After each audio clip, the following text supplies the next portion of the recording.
الحمد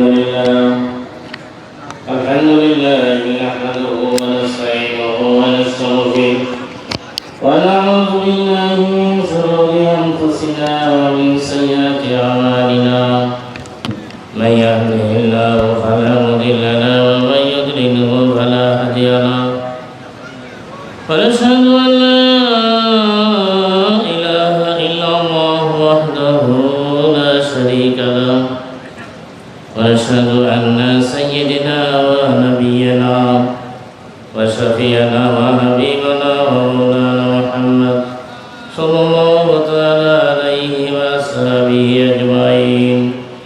أعوذ بالله من الشيطان الرجيم.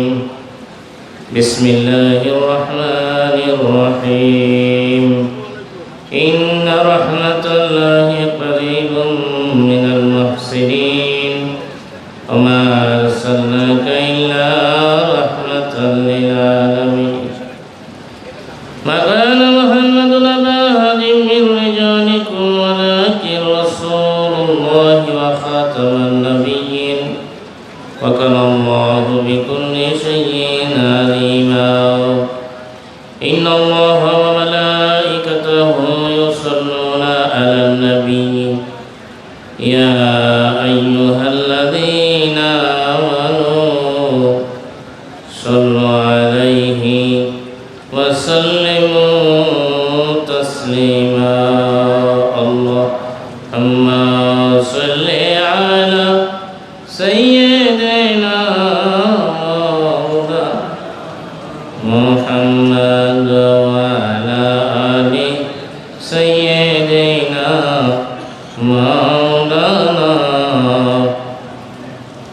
इश्क महबूब खुदा जैसे दिल में हासिल नहीं लाखों में हो मगर ईमान में कामिल नहीं. अल्लाहुम्मा सल्ली अला सय्यिदिना मौलाना मुहम्मद व अला आलि सय्यिदिना मौलाना.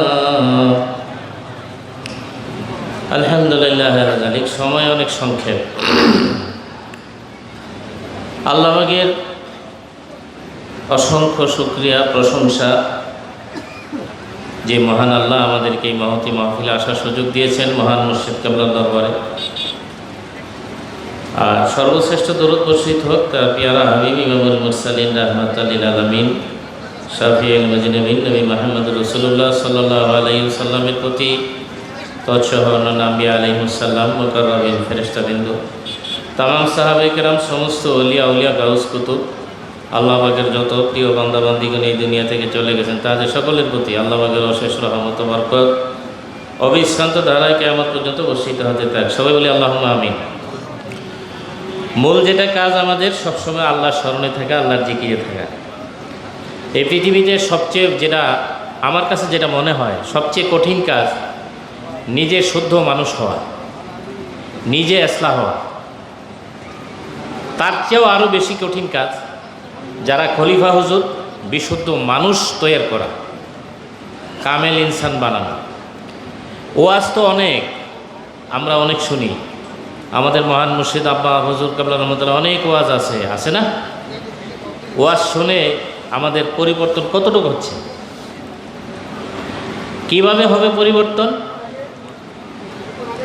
মানুষ ভালো হবে পৃথিবীতে যে কামেল অলি আল্লাহ যারা থাকেন, যাদের কলবের মধ্যে জিকিরের নূর আছে, পাওয়ার আছে, এই পাওয়ার যদি ওই ব্যক্তি থেকে সে আবার তার কলবে অর্জন করতে পারে, পুরুষ হোক আর মহিলা হোক, এই পাওয়ার ছাড়া মানুষ ভালো হবে না।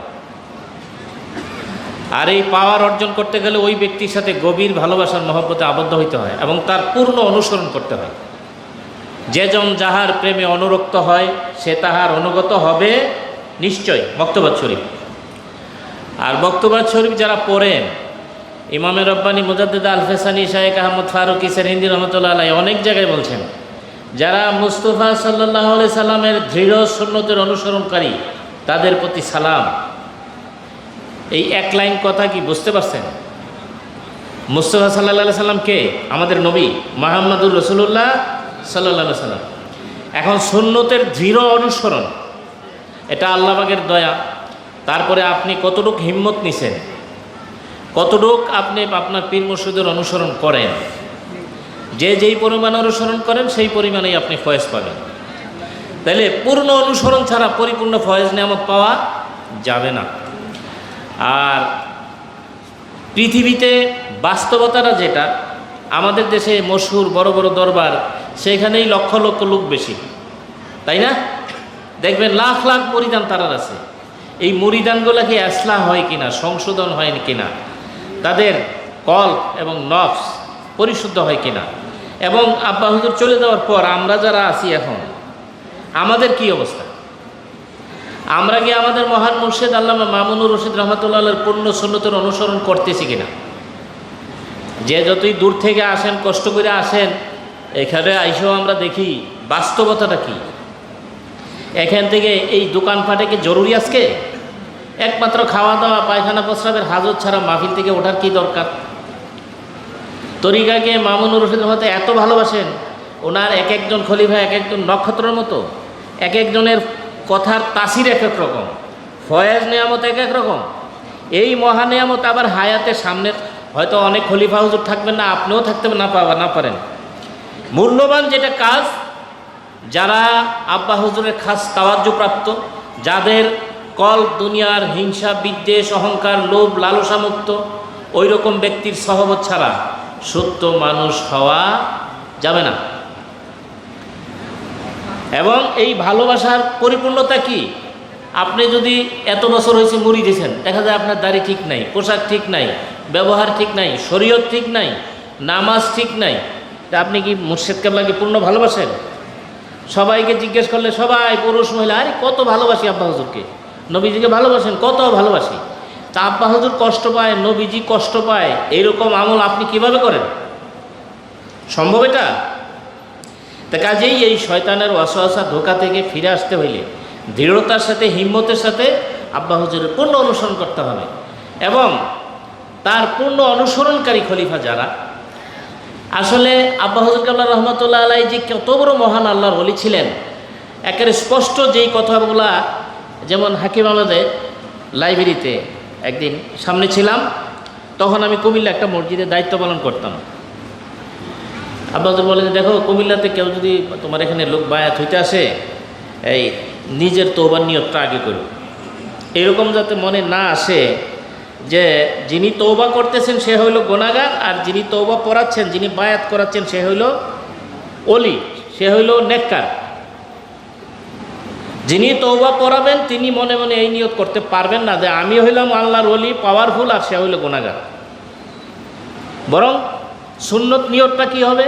যিনি তওবা পড়াবেন তিনি নিয়ত করবেন যে একজন আল্লাহর বান্দা আল্লাহর কাছে তওবা করবে, তার সাথে সাথে আমার নিজের তওবাটার নিয়ত আমি করলাম, যাতে ওনার তওবার সাথে দয়া করে আল্লাহ পাক আমার তওবাটাও কবুল করে নেয়। এখন দেখছেন কি জিনিস, আর কি সুন্দরভাবে যে দাওয়াতের সিস্টেম, মানে একেবারে খোলামেলা, যে আপনারা ইচ্ছা করলে এখানে এখানে বায়াত হইতে পারেন, অন্য যে কোনো হক্কানি আল্লাহর ওলির কাছে হইতে পারেন, অথবা এখানে আমাদের খাদেম আছে তরিকা, তার মাধ্যমে বায়াত হইলে আমার কাছে বায়াত হবে। এই বিরামপুর মাহফিলেও অনেকবার আব্বা হুজুর বলছেন, নিকটস্থ খলিফা এবং খানকার সাথে যোগাযোগ রাখলে আমার সাথে যোগাযোগ রাখা হবে। তো এখন আব্বা হুজুর পর্দা করার পরে আবার শর্ত যে নিকটস্থ খানকায় এবং খলিফা হুজুর যদি পূর্ণ আব্বা হুজুরের সুন্নতের উপরে প্রতিষ্ঠিত থাকেন, তাইলে তার মাধ্যমে ফয়েজ নিয়ামত জারি থাকবে। আর এটা বোঝা যায়, কারেন্টের তারে কারেন্ট আছে না না আছে, এটা তো আর এমনি উপর দিয়ে দেখাই বোঝা যায়? টেস্টার দিয়ে চেক করলে না বোঝা যায়? তো কলবের টেস্টারই আছে কয়জনের, আর এটা বুঝেই বা কয়জনে? আপনি আমি যদি এরকম এই নফসানিয়াতের অনুসরণ করি, আমার মধ্যে যদি হিংসা থাকে, অহংকার থাকে, লোভ থাকে, এগুলি যদি দূরই না হয়, তাইলে আমাদের এই সাধনা কিন্তু বৃথা। হ্যাঁ, দেখা যে বড় মহান মুর্শিদ আল্লামা মামুনুর রশিদ জমানার মুজাদ্দেদ ছিলেন, শ্রেষ্ঠ তরিকা, কিন্তু এই নেসবত অর্জন করতে হইলে দৃঢ়তার সাথে সুন্নতের অনুসরণের কোনো বিকল্প নাই। আছে? এটা মক্তবা শরীফের কথা। আর মনে করেন কেউ মনে করে যে সুন্নত পালন না করলে কি হলো, আচ্ছা, মক্তবাদ শরীফ যারা পড়েন উপরের মাকামে, মুজাদ্দেদ আল ফেসানি রহমতুল্লাহ বলছেন, ক্ষুদ্র বৃহৎ ছোট বড় সকল বিষয়ে নিজের পীর মুর্শিদের অনুসরণ করবে। তো ছোট মনে করে কোনো আমল বাদ দিলে হবে? আরও অনেক বিষয় আছে, সময়ের স্বল্পতা, আল্লাহ পাকের হক, তরিকার হক, পীর মুর্শিদের হক কখন আদায় করতে পারবো? আমরা পৃথিবীতে মানুষ, তো মানুষ তো সামাজিক জীব, আমরা তো একা বসবাস করতে পারি না। সমাজবদ্ধ হয়ে পরিবারের পারিবারিক বন্ধন, আত্মীয়তার বন্ধন, বিভিন্ন রকমের মানুষের সাথে মোয়ামেলা আছে না? তো মানুষের প্রতি মানুষের হক যে ব্যক্তি পুরোপুরি আদায় করতে পারবে না, সে কখনো আল্লাহ পাকের হকও আদায় করতে পারবে না। যদিও সে নামাজ পড়ে, তার কপালে দাগ পড়ে যাক, লম্বা দাড়ি টুপি পাগড়ি যত কিছুই থাক, তাহলে মানুষের প্রতি মানুষের হক, যাদের মা বাবা আছে, এখন দেখেন আপনি মা বাবার মনে আঘাত দিচ্ছেন, ভালো ব্যবহার করেন না, কামাই রুজি করেন, তাদের খোঁজখবর রাখেন না, আপনি যত নম্বর সবক পারেন কিন্তু কাজ হবে না। আপনি মহিলা, আপনার স্বামী আছে, আপনি স্বামীর সাথে দুর্ব্যবহার করেন, তর্ক করেন, তার হক আদায় করেন না, আপনার সবক 29 গেলেও কাজ হবে না। এখন বুঝতে পারছেন? অথবা আমরা যে পৃথিবীতে চলি, এক সময় দেখা যায় আমরা ওই তরিকতের ক্ষেত্রে, দুনিয়াবি চলার ক্ষেত্রে অনেক মানুষের সহযোগিতা উপকারিতা আমরা পেয়ে থাকি।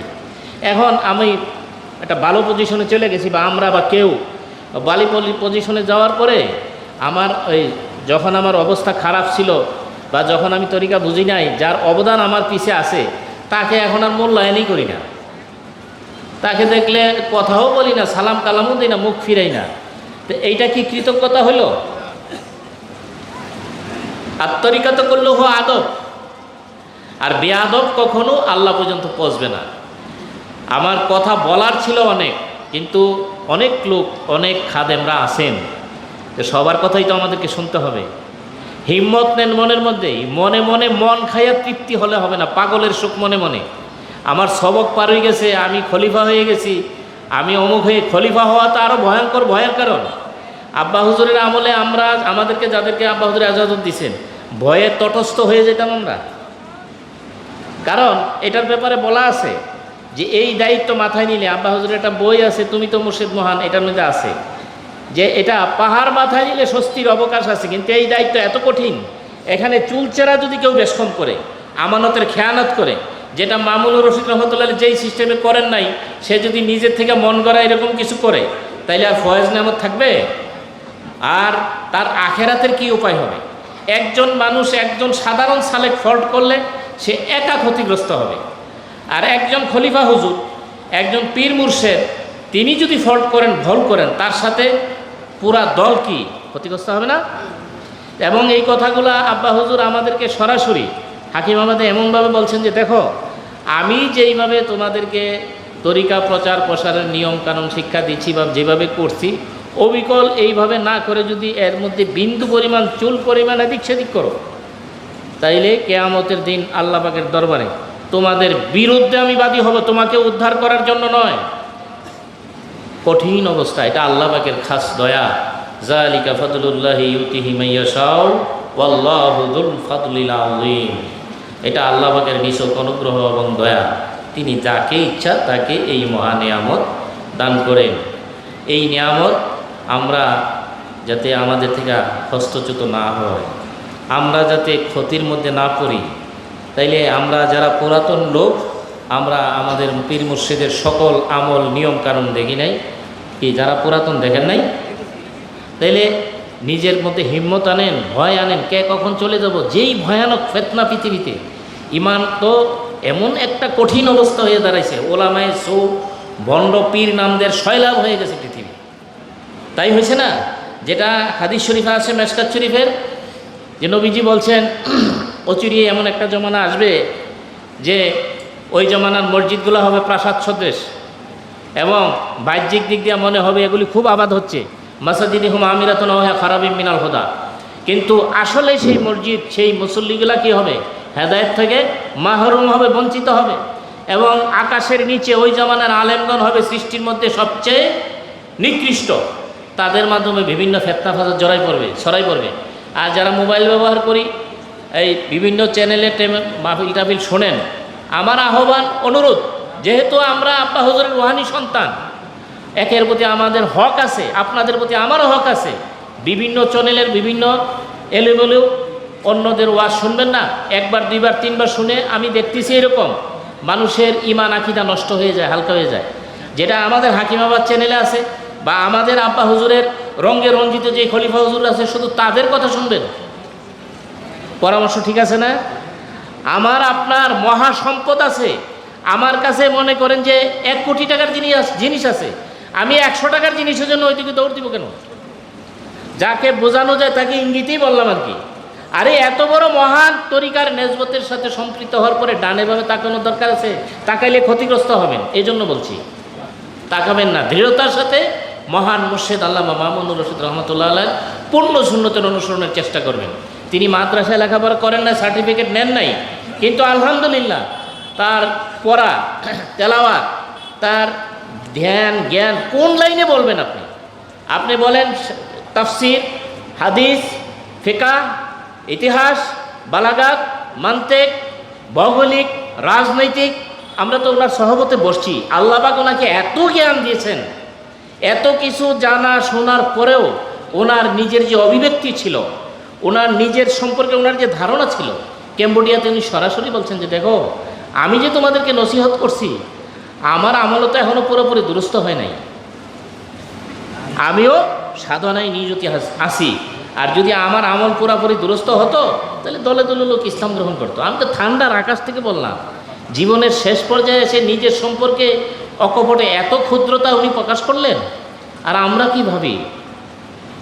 কাজেই খালেস তওবা করে ফিরে আসি, পরস্পরকে ভালোবাসতে শিখি।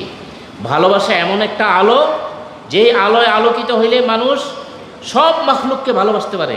ওই হাদিসের গুণ তার মধ্যে ঢুকে, আল খালকু আয়ালুল্লাহ, সমস্ত সৃষ্টি জগৎটা কি আল্লাহ পাকের পরিবার। এখন আমার যার কলবে না পাকি আছে, গান্দা গিয়েছে, সে আরেকজনকে ওই তার মতের সাথে না মিললে আর তাকে ভালোবাসে না, তাকে আর সালাম দেয় না, তার সাথে আর মিশে না। আরে এত তাড়াতাড়ি ভুলে গেলাম? মামুনুর রশিদ রহমতুল্লাহ কি আমাদেরকে এইরকম জিনিস শিখাইছেন নাকি? এই ভালোবাসা শিখাইছেন? আর এই তরিকাটা কার তরিকা? অবিকল সাহাবায়ে কেরামের তরিকা। আমরা বলতেছি না, মক্তবাত শরীফ বলে। তো মক্তবাত সাহাবায়ে কেরামের গুণাগুণ কী ছিল? সূরা ফাতার শেষের দিকে যে বলা হয়েছে, মুহাম্মাদুর রাসূলুল্লাহি ওয়াল্লাযীনা মাআহু আশিদ্দাউ আলাল কুফারি রুহামাউ বাইনাহুম তারাহুম রুকআন সুজদান ইয়াবতাগুনা ফাদলাম মিনাল্লাহি ওয়া রিদওয়ানা। যে রুহামাউ বাইনাহুম, তো রুহামাউ বাইনাহুমের ব্যাখ্যা বিশাল।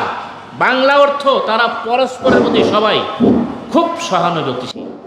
তা আসেন আমরা পরস্পরকে যাতে ভালোবাসতে পারি, ফানা হইতে পারি। সময় শেষ হয়ে গেছে, দোয়া করবেন খাস করে। যে যেখানে থাকি পরিপূর্ণ পীর মুর্শিদের অনুসরণ যত মজবুতির সাথে অনুসরণ করেন, তত শক্তিশালী নেসবত, ফয়েজ, নেয়ামত, নূর আপনি অনুভব করবেন। আর এটাই সবচেয়ে পাওয়ার। কি পাওয়ার? মহাশত্রু শয়তানকে পরাজিত করার পাওয়ার, নফসকে দমন করার যে পাওয়ার। এই পাওয়ার ছাড়া মানুষ ভালো কখন হয়? নিজের ভুল যখন ধরে নিজে সংশোধন হইতে পারে। হ্যাঁ জি, আব্বা হুজুর কেবলা রহমতুল্লাহ বলছেন, প্রকৃত জ্ঞানী সে যে ভালো এবং মন্দের পার্থক্য করতে পারে, পার্থক্য করার পরে মন্দ ছেড়ে দেয় আর ভালোটাকে গ্রহণ করে। মা আলাইনা ইল্লাল বালাগ ওয়া আখিরি দাওয়ানা আলহামদুলিল্লাহি রাব্বিল আলামিন।